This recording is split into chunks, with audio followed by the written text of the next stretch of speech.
While we know that these puppies are meant to move on, I've connected with them both and I know they're not meant to be ours, it still is quite the responsibility to make sure we send them off to the family that is absolutely right for them.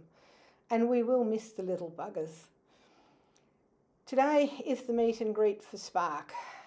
We have done everything we can to check that Spark will fit in with Michael, who is coming, and that Michael will understand some of Spark's interesting quirks. Being Maltese, he is quite possessive and he is quite territorial. Michael is an ex-groomer, so he should understand what Spark's going through. And, you know, Spark is so ready to love. He is such a love bug.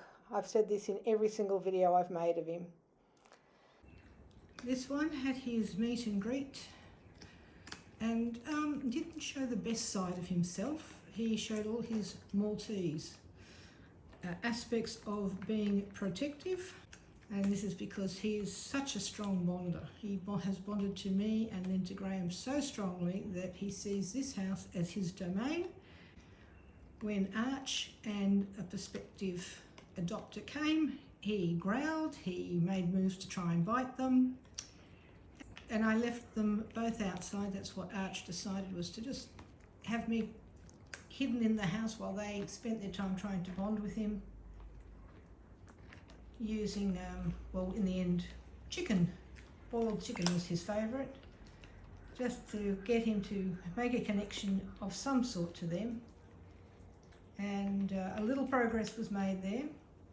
So now to see if, after sleeping on it, if his potential forever father decides to go ahead with him. Certainly most people would not understand the behaviour, would be quite worried about him transferring his loyalty from me and Graham to them. And it's always the hard part of foster care, is watching the dogs be a little in shock about why they're being moved to a new home. There would be no foster carers, because foster carers cannot keep the dogs. Well, there'll be the occasional foster fail, but you know, we want to keep helping these dogs transition. We want to help get them into homes with people who would not have been able to take the steps that we do take. For example, toilet training, getting them used to leads, getting them used to being around people.